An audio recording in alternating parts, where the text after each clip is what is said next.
Alright, Shalom. First and foremost, I want to give all honor and glory to Yahweh, Ba'ashem, Yahushai, Wahara, Chakadash, double honor to apostles and salutations to your leg, which you ought to be. Now, it's your brother Hawaii from GMS Chicago. Got a quick little lesson for you Negroes, Latinos, Native American Indians, and Israelites who bear the shame of looking like heathens, who bear witness that they're a child of Heavenly Father. In the name of Heavenly Father is Yahweh, who the world English calls Jehovah God. In the name of Heavenly Son is Yahweh Shai, who the world inwardly calls Jesus Christ or Jesus Christos or Yeshua, Yeshaya, Yahweh. And pretty much this lesson is going into it's impossible for men to cheat. Men cannot cheat at all, according to the scriptures. You know. So I'm gonna start off with 1 Kings 11:1. It says, "But King Solomon loved many strange women, together with the daughter of Pharaoh. Strange women are heathen women, women of the other nations that are not Israelites." It says, together with the daughter of Pharaoh. It says, women of the Moabites, which are the Chinese. It says, Ammonites, the Japanese. It says, the Edomites, which are Caucasians, and Zidonians and Hittites, which are the real Africans. You know what I'm saying? You know? And it says, verse 2, it says, "Other nations concerning which the Lord Yahweh said unto the children of Israel, Ye shall not go in to them, neither shall they come in unto you, for surely they would turn away your heart after their gods. Solomon clave unto these in love." So the thing is that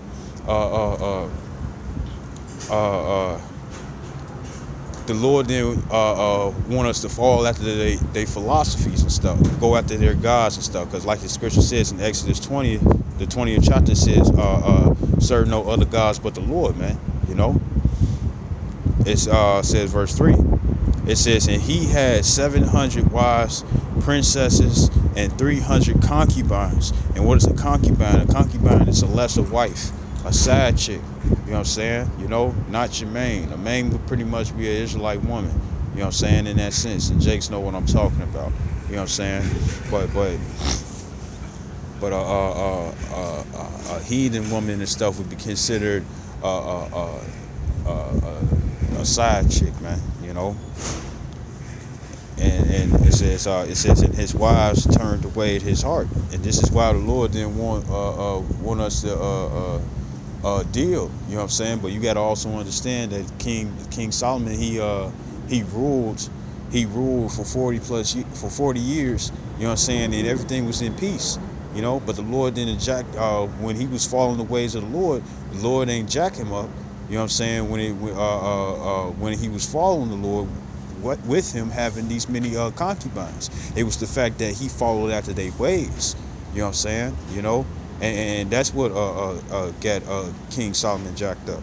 Verse 4, it says, "For it came to pass when Solomon was old that his wives turned away his heart after other gods." And this is why the Lord jacked him up, not because he had heathen wives. It says, "And his heart was not perfect with the Lord, his power, as was the heart of David, his father." You know what I'm saying? You know? So that's pretty much it. You know, King Solomon, it was all right for him to deal with multiple women, you know what I'm saying, you know. But the thing is that they caused him to fall away from the Lord, you know. This is Genesis chapter 29 verse 16. I'm gonna read through this kind of quickly. It says, "And Laban had 2 daughters. The name of the elder was Leah, and the name of the younger was Rachel. It says, Leah was tender-eyed, but Rachel was beautiful and well-favored. It says, and Jacob loved Rachel and said, I will serve thee 7 years for Rachel, thy younger daughter," which also shows that a woman is considered a possession. You know what I'm saying? You know? It says, verse 19, it says, "And Laban said, It is better that I give her to thee than that I should give her to another man. Abide with me."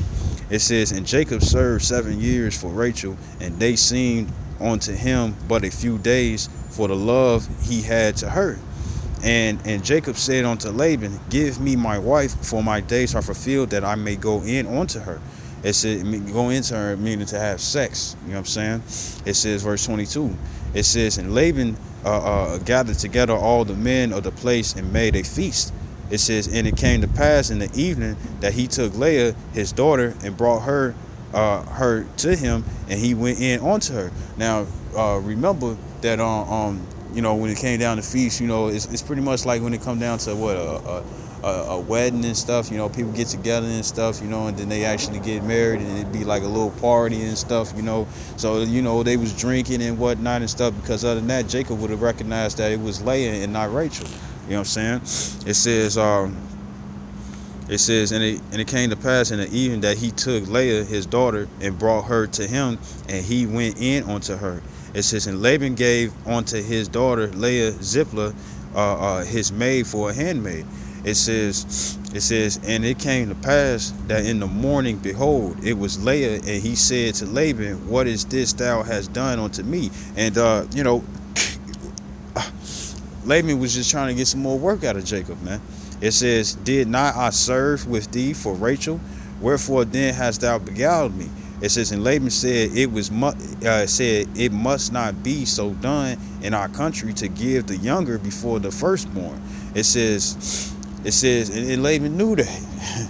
It says, fulfill her week, and we will give thee this also for the service which thou shalt serve with me yet 7 other years.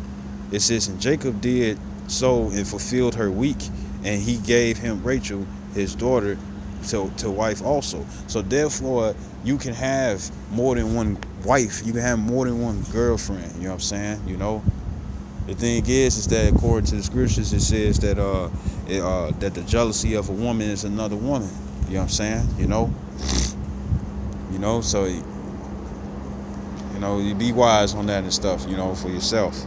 This is Genesis 30:1. It says, and when Rachel saw that she bare Jacob no children, Rachel envied her sister, and said unto Jacob, give me children, or else I die. Because what happened was that the Lord had what happened was is that the Lord had made Rachel's womb barren, but she wasn't able to have children and stuff. And back then, women actually cared about having children and stuff, because that was part of their purpose. Verse 2, it says, and Jacob's anger was kindled against Rachel, and he said, am I the Most High in the Most High stead, who have withheld thee the fruit of the womb? It says, and just to put it out there and stuff, a lot of jakes that think that your soldiers don't march, really what the Lord pretty much did is that he either don't want you to have no children, you know what I'm saying, or for the fact that he shut up the womb of that woman and stuff, man, and it could be for whatever reason and stuff, for further down the line at the present time, you know what I'm saying, or pretty much how that woman is, because if you part of the elect, you're going to escape the wicked woman, man, and if you stay around a wicked woman and stuff, the Lord gonna protect you still, man. It says verse 3, it says, and she said, behold, my maid Bilhah, go in unto her, and she shall bear upon my knees, that I may also have children by her.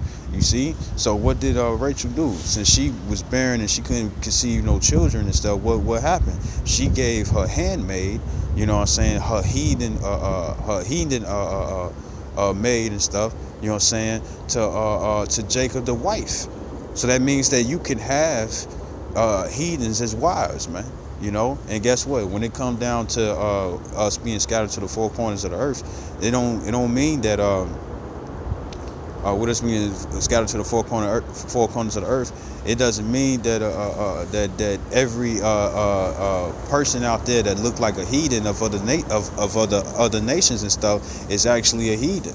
You know what I'm saying? You have Israelites that look like heathens, man. You have Israelites who think they actually are heathens, and they're not, man. It says, verse 3, it says, and she said, behold, my maid Bilhah, go in unto her, and she shall bear upon my knees, that I may also have children by her. It says, and she gave him Bilhah, her handmaid, to wife, and Jacob went in unto her, meaning he had sex. Women today, they're not doing that shit. A woman is not gonna let her. A woman is not gonna let her man. A woman's not gonna let her man sit up here and uh, deal with another a woman. You know what women would say. It's like, I should be enough. Well, guess what? According to the Lord, we can have much more, which is enough for the man on how many women he want to take on. You know, it says verse 5. It says, and Bilhah conceived, bare and Jacob a son. It says, and Rachel said, the Most High hath judged me.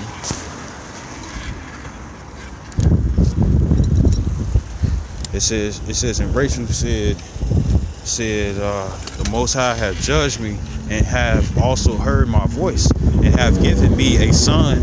Therefore called she his name Dan. You know, it says verse 7. It says, and Bilhah, Rachel's maid, conceived again, and bare Jacob a second son. So guess what happened? He was smashing it again. He smashed it again. You know, the female that Rachel had gave to provided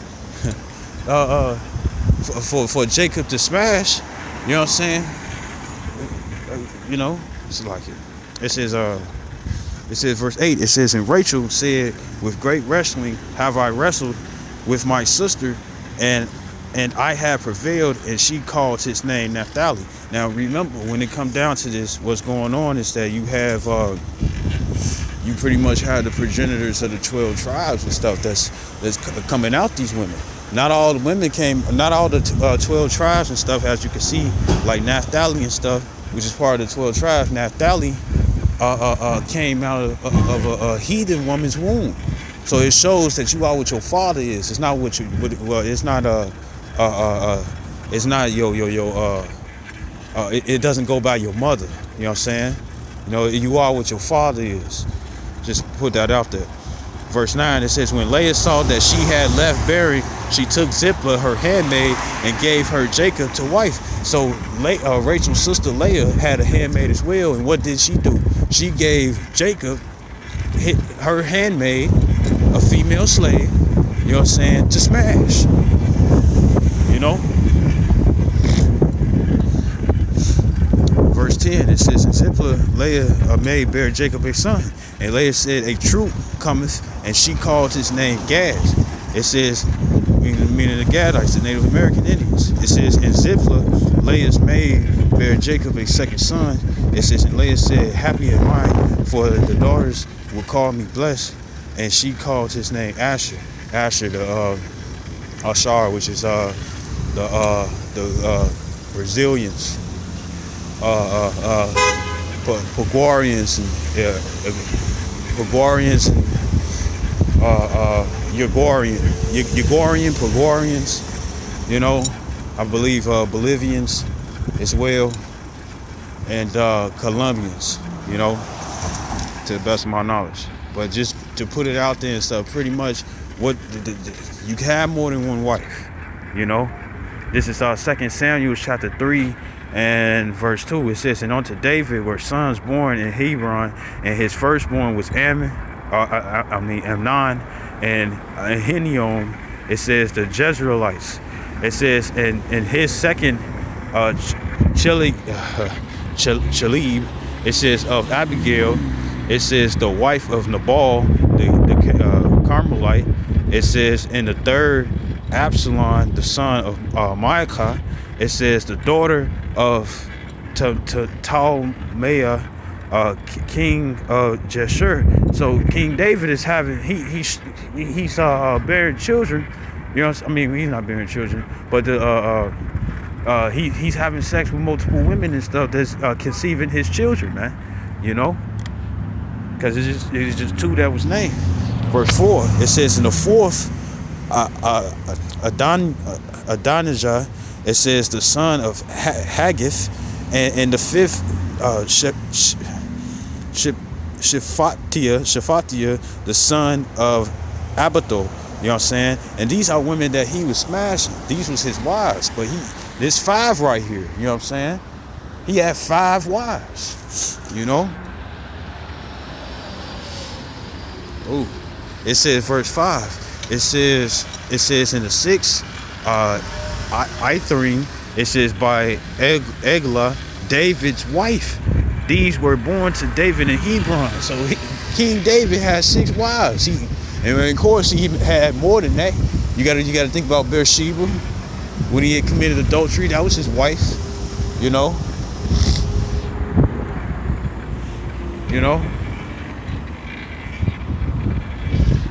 This verse 13.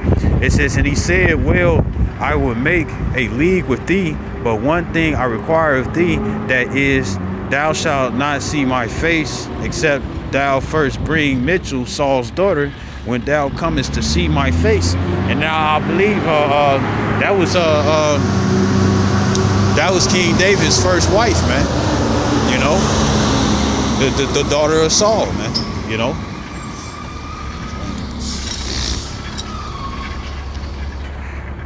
Verse 14, it says, and David sent messengers to Ishbosheth, it says, Saul's son, saying, deliver me my wife Michal. It says, which I espoused to me for 100 foreskins of the Philistine, because that was the bargain. You know what I'm saying? The bargain, it was pretty much King Saul was, at the time, King Saul, what he was doing was that he had pretty much put up a contest and stuff, you know, and whoever bring back like 100 or even more foreskins of the Philistines and stuff shall receive this reward. And what was the reward? To have his daughter, man. You know. And this is Second Chronicles 11:21. It says, and Rehoboam.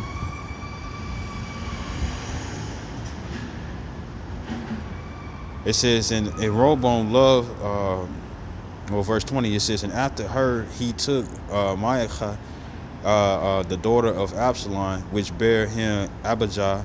It says, in Attai, it says, in Ziza, and Shalameth.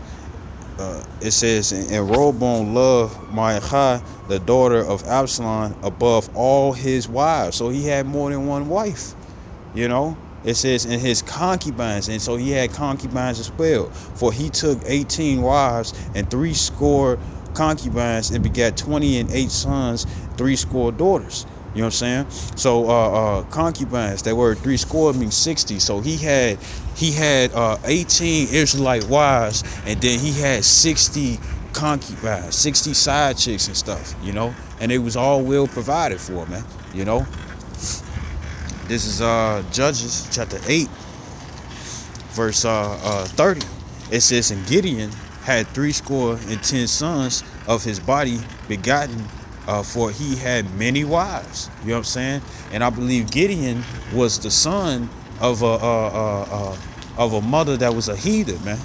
You know, and what happened was that his brethren and stuff, they was treating them a certain type of way and stuff because both parents weren't Israelites, only the father was. Verse 31, it says, and his concubine that was in Shechem, it says, she also bare him a son whose name he called Abimelech. So there you go. A man can have more than one woman. You know what I'm saying? So that means it is impossible for men to cheat. Men can't cheat, you know, but only women can, because a woman's supposed to be with one man, you know, and only know one man, you know. And that would be another sit down. But I hope this video was edifying. I'd like to give all honor and glory to Yahweh, by Hashem Yahushua, Wahara Chakadash, the born to apostles of great millstone, and salutations to the elect, which we hope to be Shalom and a Bob of all.